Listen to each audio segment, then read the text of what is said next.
Hi mga langga, and hello din po sa lahat ng ating viewers, listeners, and subscribers, pati na rin sa ating mga haters.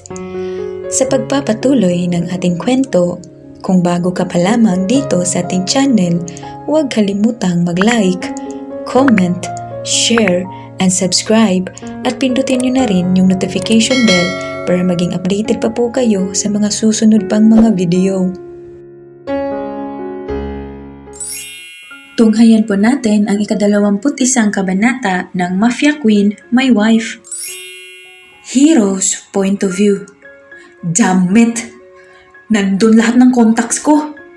Sigaw ni Sir Ed habang patuloy na hinahalughog ang buong mansyon. Halos lahat na ng gamit sa mansyon nasa sahig na. Kanina pa siya paikot-ikot at kung ano-ano ang hinahagis na sa kabutihang palad ay nasasalo namin dahil kung hindi, kanina pa basag-basag ang mga vase na basta niya hinahagis. Relax lang, Sir Ed! Sigaw ni Francis habang bitbit ang isang malaking vase na gawa sa jade na sinalo niya nang itulak ni Sir Ed ang pinagpapatungan nun. Mahahanap natin yun. Humarap sa kanya si Sir Ed nang nakabusangot. Nandun lahat ng contact numbers ng connection natin. Kung sakaling naiwan ko yun sa ibang lugar at may kung sinong nakapulot, lagot na tayong lahat. Saad ni Sir Ed. Ikaw lang, boss. Sigaw pabalik ni Francis kaya sinamaan namin siya ng tingin kahit kailan talaga. Pahamak. Ano? Sinipa siya ni Ivan. Francis, itiko mo nga yung bunganga mo. Pahamak tong leching to. Saad naman ni Paul kaya umiling na lang ako. Totoo naman, di ba guys? Inosenteng tanong niya sa amin kaya ang umiwi ako. Hindi talaga titigil to hanggat hindi tinatamaan kay Sir Ed Yung phone mo, Sir Ed, puro babae ang laman ng phone book. Kung sakaling may tumawag doon ni isa sa mga chicks mo, tas babae ang nakasagot, iyari ka na. Aray! Wag, Sir Ed! Ouch! Tinalikuran ko sila nang makitang tumatakbo na si Francis habang bitbit pa rin yung vase. Galit na galit naman siyang hinahabol ni Sir Ed. Lumapit ako sa isang maliit na poste, malapit sa pinto, para ipatong ang vase na hawak ko nang mapatingin ako sa screen na nakakabit sa pader at nakitang may babaeng nasa labas ng gate. Shit! I know this girl. Sir Ed! Tawag ko ng pansin sa kanya at agad naman niya akong nilingon. Oh! Sagot niya habang iniipit si Frances sa leeg. Ano bang sinisigaw-sigaw mo dyan? May tauhan si Queen na nasa labas. Ano? Sigaw nilang lahat. Isa-isa nilang nilabas yung mga armas nila at ganun din ang ginawa ko. Francis, check mo lahat ang kameras ng mansyon. Utos niya na sinunod naman ni Francis. Lumapit siya sa akin at tinignan yung tinitignan ko. Ivan, Paul, maging alerto kayo. Hindi basta-basta ang mga tauha. Diyosa, babes? Nanlalaking matang sabi niya kaya nilingon ko ulit yung babaeng nasa screen. Diyosa, babes? Anong Diyosa, babes, Sir Ed? Sir! Nilibot ko yung paligid at napanganga nang makitang bukas na yung pinto sa gilid ko. Sumilip ako doon at napakampal sa noo nang makita si Sir Ed na ngiting-ngiting pinapasok yung babaeng tauhan ni Queen. Paktay, mamamatay kami ng maaga nito Samantala, on Agent A points of view. Pilit kong ibinaba yung miniskirt kong itim na kunting tuwad na lang ay makikitaan na ako. Suot ko ang usual na uniforme ko sa trabaho bilang agent ni Boss Monica. Pero hindi ko alam kung anong kababalaghan ang ginawa ni E sa closet ko. Halos lahat ng skirt kong na hanggang ibabaw ng tuhod ay natabasan hanggang hita. Huminga muna ako ng malalim bago pilit ang ngiting pinindot ang doorbell. Diyos ko, ano ba itong ginagawa ko? What the hell, Para kang natatain dyan. Do it seductively. Sigaw ni E mula sa speaker na nasa tenga ko. Napaaray ako dahil dun. Damn it, E! Ang sakit sa tenga ng boses niya. At ano? Seductively? Si D ang magaling sa mga ganito. Sinabi ko na sa inyo na wala akong alam sa mga seductive na yan. I've never had a boyfriend in my 29 years of existence. Namula ang pisngi ko nung bahagyang umangat yung skirt dahil sa sobrang ikli. Napangiwi na lang ako. Tsaka hindi ko alam kung bakit pero kinakabahan ako. Pabulong kong sagot. What? At bakit ka naman kinakabaha? Nag-static ng kaunti bago bumalik sa maayos na signal at boses na ni B ang naririnig ko. Sorry for the disturbance. Tinutopak na naman si E. No problem. Tumango-tango kong sagot kahit hindi nila ako nakikita. May camera at mic na nasa botones ng suit ko kaya nakikita nila yung kung ano ang nakikita ko at naririnig din nila ang mga maririnig ko. This is our plan. We talked about it earlier this morning at inayos namin ang gusot ng grupo kahit sobrang gugulo nila. Sa tagal naming nag-usap ay nakabuo na kami ng plano para malaman ang mga bagay na dapat naming malaman. Flashback. Feel at home. Sabi ko pagkabukas ng pinto. Isa-isa naman silang nagsipasok na parang ang nasa bahay lang kung umasta. Si E, dumiretso sa kusina. Si B, nilabas ang phone at nagtipa-tipa. Si Z naman ay binuksan yung TV habang si C naman ay agad na nagtungo sa malaking aquarium na nasa tabi ng pader patungong kusina at katulad ng lagi niyang ginagawa ay nilalaglagan niya iyon ng pagkain na para sa mga isda. Bumuntong hininga na lang ako bago naglakad papunta sa direksyon nila. Let's start. Sorry. Sabay-sabay nilang sambit na nagpahinto sa akin. Tinitigan ko sila isa-isa ng mga pawang na kayuko, puwera kay E na kalalabas lang ng kusina at may mga bitbit na chichiri at soft drinks. Takang tumingin siya sa akin. Ako din? Alanganing sabi niya kaya ngumiwi ako bago humalukip-kip ng braso at umayos ng tayo sa harap nilang lahat. Seryoso ang mukha ko pero hindi ko maitatangging may ngiting gustong kumawala sa labi ko. Mukhang hindi ko naman pala kailangang isa-isahin pa kayo para kasing napag-isipan nyo na magdamag yung sasabihin nyo ngayon. In-stretch ko yung mga braso ko at ngumiti. Sorry din kung sarado ang isip ko kahapon. Nadala lang ako. Natawa ako nang paunahan silang tumakbo papunta sa akin para yumakap. Nag-group hug kami habang nagtatawanan. Puwera kay E na nakangiwi habang isa-isang inilapag iyong pagkain hawak niya sa table. Mga maduduga, ge! Kayo lang ang magsisi-group hug dyan. Total, kayo-kayo lang yung mga magkakaibigan dyan eh. Sige, talaga, kaalam nyo ba affected ako? Z! Bibitawan mo ko! Huwag kang maarte, gago! Sigaw pabalik ni Z habang iniipit si E gamit ang braso. Umiling na lang kami bago nakangiting nagsitinginan. Si D na lang ang kulang. Kaso hindi babalik si D agad-agad. Lagi siyang ganon kapag may nag-away sa grupo. Ilang araw siyang mawawala at babalik na para bang walang nangyari.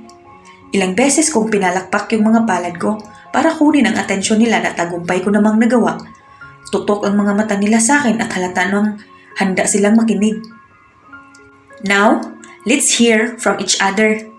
Nilabas ko yung phone ko at inangat. Tulad ng sinabi ni C yesterday, may natanggap kaming mensahe, pareho, at naglalaman yun ng totoong profile ni Boss L.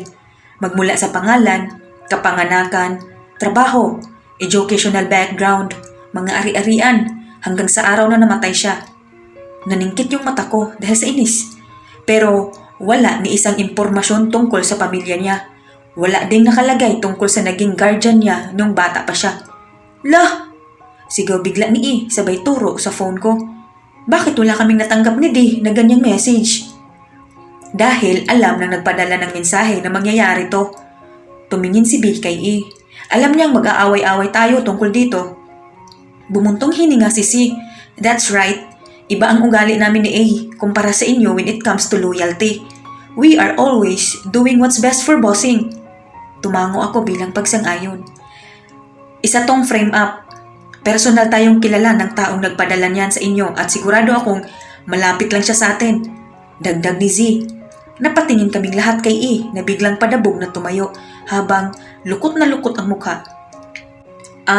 So ganon. Parang sinasabi ng ginayupak na sender na yan na mababaw lang ang loyalty namin ni D? Chill! Wala namang umaaway sa'yo dyan. Umirap si E pero ngumisi lang si Z habang nakaakbay sa kanya. Tumawa ako ng bahagya bago nagsalita muli. Sa totoo lang, nababahala na ako. Hindi pwedeng manunood na lang tayo at puro observations lang. Kailangan nating kumilos. Hindi tayo makakakilos kung wala tayong lead. Napatango kaming lahat dahil sa sinabi ni B. Panandalian kaming natahimik. Hindi pwedeng wala kaming lead or suspect na pinaghihinalaan na gumawa nito. Hindi din naman pwedeng magturo na lang kami basta-basta ng mga taong pwedeng maging suspect, lalo na yung mga taong malapit kay Miss Monica. Mahirap nang magbintang. Yung may-ari ng phone. Napatingin kaming lahat sa pinto ng kusina at lumabas mula doon si D na may bit-bit na malaking galon ng ice cream. Maga ang mata at malaki ang eye bags. Sumisinghot-singhot siyang umupo sa gitna ni Z at E. D! Sigaw nila tsaka siya inakbayan. Tumawa siya at suminghot ng malakas. Saan ka dumaan? Sa bintana. Sagot niya habang tumatawa. Tumingin siya sa akin at ngumiti. Yung weird na lalaki doon sa restaurant bago maganap yung pagsabog, di ba kinuha niyo yung cellphone niya? Parang may malaking fluorescent na biglaang umilaw dahil sa ideyang binigay ni D. The heck, bakit hindi man lang namin naisip yun? Malaki ang posibilidad na sila din mismo ang nagpasabog ng restaurant kung saan kumakain sina bossing. Nadako ang atensyon namin kay C nang malutong siyang nagmura. Naiiwan ko yung phone sa unit ko. And now, we're dead. Komento ni Z bago pabagsak na sumandal sa couch kasabay ng pagngiwi namin. Ngumisi si D at may dinukot sa bulsa. Gumala ako sa unit mo sandali bago dumiretso dito. Sabay, wagayway ng phone. Halos lumiwanag yung paligid dahil sa ganda ng ngiti namin. Damn it, D! You're the best! Nagtawanan kami bago siya dinaganan at dinumog ng yakap. End of flashback. I need to get in. I need to confront him and ask about his plans. I know this is stupid but we are desperate to know the truth. At para makuha yun ako ang ginawa nilang pain para sa lalaking yun. Gusto nilang akitin ko siya para makakuha ng sagot like what the hell? D is more likely good at this. She is an assassin after all, pero ako pa rin ang sinabak nila. Just inhale, exhale, and relax. Alam mo naman ang gagawin mo. Sikapin mo lang makapasok and then observe him. Kung sakali namang hindi ka pagbuksan, we need to burn that gate. Halos mapugto yung hininga ko nang automatic na bumukas yung malaking gate. Tumambad doon yung lalaking may-ari ng cellphone na may maaliwalas na ngiti. Hindi ko alam kung bakit pero bahagyang nawala yung kaba ko nang makita ko yung ngiti niya. Or not? Halos pabulong na sabi niya mula sa speaker. Bumuga ako ng hangin para kumuha ng lakas ng loob. Lumunok ako para matanggal yung kung anong nakabara sa lalamunan ko at hilaw ng ngumiti. Hi! Yeah, hi! Energetic niyang sagot tsaka sumandal sa gate na muntik pang ma-outbalance dahil gumalaw yun. Awkward siyang ngumiti bago nilahad yung nanginginig niyang kamay na agad ko namang tinanggap at shinake. I'm Edward Stavrin Kylen Selvis Craven Skyer. Suminghap siya at kumamot sa ulo na para bang may maling sinabi. Just call me Ed for short. I just nodded before trying to pull my hand out of his. Pero parang ayaw niyang pakawalan habang nasa akin pa rin ang titig. Naiilang akong ngumiti tsaka hinatak ng malakas iyon na mukhang nagpagising sa diwa niya. Sorry about that. Sabi niya. Ngumiti ako. No problem. Umayos ako ng tayo para kalmahin ang sarili ko. I'm Audrey, by the way, or you can call me A? Pagputol niya sa sasabihin ko. Bahagyang umawang yung labi ko dahil sa sinabi niya at siya naman ay mukhang nagulat din. How did he know my nickname? Umiling-iling siya bago lumapit sa akin at inalalayan ako sa bewang papasok ng gate. Pasok ka. Mainit dyan sa labas. Don't worry, wala kaming aso dito or something. Halos manigas sa A sa kinatatayuan niya magmula nang maramdaman niya ang mainit na palad nitong nakaalalay sa bewang niya. Wala sa sariling nagpatianod siya dito nang alalayan siya ng lalaki papasok sa mansyon. Lumingon siya sa malaking gate at napalunok nang makitang papasara na iyon.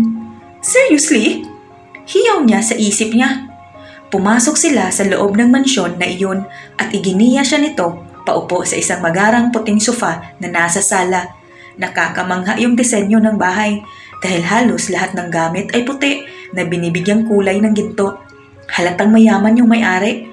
Gusto man niyang umanga dahil sa pagkamangha ay di niya magawa dahil sa 4 na pares ng matang nakamasid sa kanya. Gusto niyang mapamura dahil sa kaba. Normal lang sa kanya makaharap ng mga sindikato, assassins, mafia members at iba pang delikadong tao pero hindi niya alam kung bakit kinakabahan siya sa 4 na lalaking yun. Ingat na ingat si Ed na pinaupo si A sa sofa. Napansin niyang naiilang ito at medyo namumula ang pisngi kaya nilingon niya ang mga kasamahang sinusuri ng tingin ang babae. Nice! Long-legged! Mga type talaga ni Sir Ed! Nakangising sabi ni Ivan. Sinamaan niya ito ng tingin na agad namang nagsiiwas ng titig palayo sa direksyon ni A. Francis, kumuha ka nga ng maiinom sa kusina. Nilingon niya si A tsaka kinakabahang ngumiti. What do you want? Coffee? Tea? Or me? Nagkaroon ng panandaliang katahimikan dahil sa mabagal na pagproseso ng utak ni A sa sinabi niya. Lumingon si A nang nakakunot ang noo sa kanya. Salamat pero malamig na tubig na lang ang sa akin. Alam niya kung ano yung narinig niya. Me daw? Ang weird talaga niya. Anya sa isip niya. Tumikhim si Ed at sininyasan ang mga kasamang nagpipigil ng tawa na magtungo sa kusina. Kung kutsilyo lang ang masamang tingin malamang tad-tad na sila ng saksak ngayon. Agad na nagsialisan ang apat kung kaya namay naiwan silang dalawa. Naupo si Ed sa tapat nito. Namamangha siya dahil sa ganda ng babae kahit na naka-uniforme lang ito na para sa trabaho. Pero nagtatalo ang isip niya kung namamalikmata ba siya o sadyang umikli yung palda ni A. Bumuntong hininga si A at inilabas mula sa bulsa ang cellphone ni Ed at kapag kuwan ay nilapag sa babasaging sala table. Sinundan iyon ng tingin ni Ed pero bumalik din sa kanya pagkatapos. Ano yan? Cellphone mo? Naiwan mo yan sa restaurant tong unang beses na nagkita tayo. Bumaba ang tingin niya doon sa phone na hinahanap niya pero nadidistract siya sa ikli ng palda ni A. Kunting galaw na lang makikitaan na ito kaya't nagdesisyon siyang tumayo at kunin ang pakay niya saglit. Nagtaka si A nang talikuran lang siya nito at nagtungo sa isang pasilyo na natatakpan ng hagdan. Maya-maya ay lumabas ulit ito nang may dalang hindi kalakihang kumot na lalong nagpagulo ng isip niya. Heto, ipantakip mo sa hita mo. Puro lalaki kami dito kaya dapat lang na itago mo yan lalo na sa akin. Iniladlad niya yung kumot at pinatong sa hita ni A para takpan iyon bago naupo at kinuha yung cellphone. Nasa'yo lang pala to, akala ko nawala ko talaga. Masayang sabi ni Ed na halatang nawala na ang bad vibes kanina kay Francis. Samantala, sa loob naman ng van na pinagtataguan ni na B at ng iba pa, ay halos mapanganga sila.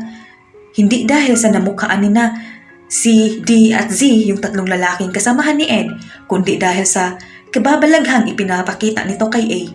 Lumunok si Z habang nandidiring nakatingin sa monitor na nakakabit sa pader ng loob ng mismong van na kinalalagyan nila. Ang harot ng lalaking yan, ayoko sa kanya para kay A. Gentleman nga siya Ayaw niyang makitaan si A Sabat ni D habang patuloy sa pagsipsip ng lollipop. Ngumiwi si Z at sumandal sa swivel chair niya.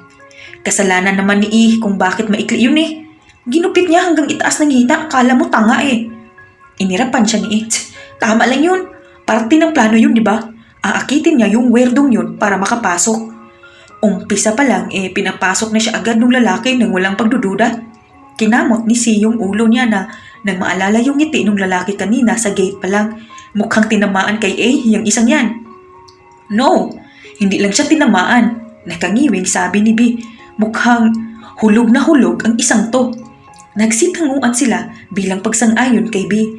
Pero agad na nadako sa direksyon ng monitor ang tingin nila nang mawala ang signal at nag-static ito.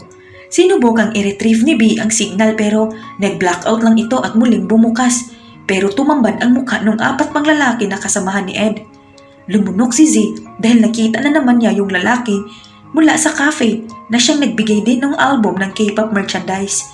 Hindi niya maiwasang magulat kahit nakita na niya kanina na magkakasama pala ang mga ito. Iba ang aura nito ngayon na tila seryosong-seryoso sa buhay. Si C naman ay nakakuyom ang parehong kamay habang nagliliyab ang tingin na nakatitig sa lalaking kumuha ng first kiss niya. Nangangati siyang sumugod at sakalin ito. Samantalang si D ay nakatabingi ang ulong tinititigan yung lalaking nagtali sa kanya noong may ginawa silang misyon sa hotel. Naalala niyo pa yung scene na binawi nila yung pera ni Monmon? Naiinis siya dahil kumakain din ito ng lollipop gaya niya, gaya-gaya. Anya ni D sa isip niya. Kumaway si Francis na tila nakatingin sa kanila mula sa monitor.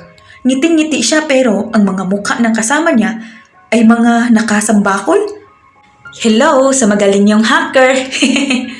Nakakamangha yung panghahack niya sa system ko. Nakapasok siya agad in just a minute. Nga pala, hinak ko yung camera niyo kaya nakikita namin kayo. pero medyo malabo ang signal. Taghirap na ba kayo sa equipments kaya medyo low quality ang vision? Para kasing naka 144 lang kayo samantalang 720 each day yung sa amin. Sumimangot yung lalaking namumukhaan ni Z habang naka-cross arms. Si Hero. The hell, Francis? Akala ko ba tatakutin mo sila para magpakita sa atin? Kumunot ang noo ni Francis. Tatakutin ba? Nag-facepalm si Ivan habang masama pa rin ang titig ni C sa kanya. Damn it, Francis. Tatakutin nga. Ikaw pa nga nagsuggest, di ba? Taas kilay namang sabi ni Paul habang sumisip ng lollipop. Ay, we! Gulat na sambit ni Francis. Yumuko siya saglit at tinakpan yung camera. Wait lang. Teka nandito lang yun eh. Nakarinig sila ng ilang kaluskos at mahihinang kalabog. Maya-maya pa ay tinanggal na nito ang pagkakatakip ng camera at tumambad siya na nakabalot ng kumot na may buta sa mata. Awoo! Matakot kayo! Awoo! Ako ang multo ng mansyon na ito! Sabi niya habang nakaangat ang kamay sa ere na parang lumulutang.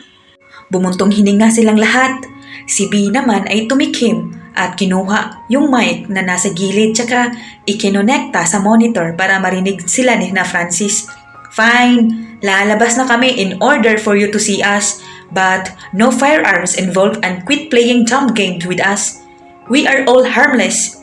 Pero wala kaming tiwala sa inyo. You are Queen Monica's dogs, right? You are known as the sneakiest little bitches in Mafia Society. Bakit kami magtitiwala sa inyo if kaya nyo namang lumaban ng hand-to-hand combat in the first place? Masungit na sabi ni Hero na may pang-uuyam na tingin. At kahit hindi nila nakikita ng direkta si Nabi, ay tagos-tagos ang pag-iinsultong nararamdaman nila. Dogs? Bitches? The fuck? Sabi ni Z sa utak niya, hindi niya akalaing antipatiko pala ang lalaking yun. O papa naman, mapagpanggap. Naniningkit ang matang inagaw ni Z yung mic kay B na ikinagulat nilang lahat. Habol ang hiningang ngumisi si Z dahil sa inis. Hoy, antipatikong ulikbang, naka-mint green na t-shirt at navy blue ripped jeans. Nakangisi siya lalo nang makitang lumingon ito sa screen nang nakakunot ang noo. I'm fucking one of those sneakiest little bitches in the Mafia Society that you're saying. I'm also one of Queen's lovely dogs and I'm here to bite you. Ngumanga nga sila sa sinabi ni Z. Hindi dahil astig ito, kundi dahil sa sinabi nitong bite you. Sumipol si Ivan habang natatawang tinap ang balikat ni Hero na namumula din dahil sa salitang bite you ni Z. Iba ang naisip niya doon, medyo green. Fuck bro, ang swerte mo sa babaeng yan. Aggressive yan sa kama for sure. Tinulak siya ni Hero habang namumula. Si Z naman ay lumunok. Shut the hell up, Ivan. Tumaas ang kilay ni E kay Z. Ang landi mo? Saan mo siya balak kagatin? Sa labi? Sa leeg? Sa pisngi? O baka naman sa itlog? Putang ina, nag-uumpisa ka na naman ba? Namumulang sabi ni Z pero ngumiwi lang si E at tinalikuran siya para tumungo sa pinto ng van. Hindi ako nag-uumpisa. Sabi mo kasi, bite Kaya tinatanong ko kung saang banda. Ngisi ni E, sabay na una nang pumuslit sa loob gamit ang walang hirap na pag-akyat sa mataas na gate. Gago! Sigaw niya tsaka sinundan si E. Ganon din si B at si C. Pwera kay D na kanina pa nauna sa kanila. Magkatitigan naman sina A at Ed. Ramdam na nila ang tensyon. Pati ang pagpasok ni na B ay naramdaman na din nila. Ngumiti si Ed tsaka sumandal sa couch. Mukhang hindi tungkol sa cellphone ko yung ipinunta mo dito. Okay lang sa akin kung aaminin mo yung dahilan ng pagbisita mo. Tumikhim si A at nilabas ang sariling cellphone na may text message mula sa unknown number. Alam naming binabantayan niyo ang kilos ng mga amo namin at alam ko ding imposibleng wala kayong kinalaman dito. Ipinakita niya ang text message. Binasa ito ni Ed na unti-unting kumunot ang noo. The fuck? Kinuha niya yung phone mula kay A at paulit-ulit itong pinasadahan ng basa. This is a private information. Hindi ito dapat kumalat. Who the hell sent this to you? Kaya ako nagpunta dito para kumpirmahin kung may kinalaman kayo tungkol dyan. Pumikit si Ed nang mariin habang nagpipigil ng inis na binalik ang phone kay A. Wala kaming kinalaman dyan. That's a very private information. Kami lang ang natatanging may kopya niyan kaya hindi ko alam kung sinong gago ang nag-send niyan sa inyo. How about your comrades? They won't fucking do that. Bulyaw ni Ed na nagpagitla kay A. Kumuyom ang palad niya ng mahigpit. We can't do that to him. Hindi namin kayang ilalagay sa panganib ang leader namin, hindi kahit kailan. Tila naubusan nang sasabihin si A sa narinig niya. Leader? Leader ng mga ito si Liam? Si Liam? Let's have a deal. Bahagyang lumapit si Ed nang may sumeryosong muka kapantay ng muka niya. Hindi pa rin nakaka-recover si A mula sa pagkagulat dahil sa sinabi nito. A deal where we can share each other's information. Lumunok si A para tanggalin ang kung anumang nakabara sa lalamunan niya at umayos ng upo. Nilahad niya ang kamay niya kay Ed. That's fine with me. Shall we start? Ngumiti si Ed at mabilis na tinanggap ang kamay ni A tsaka iyon sinake.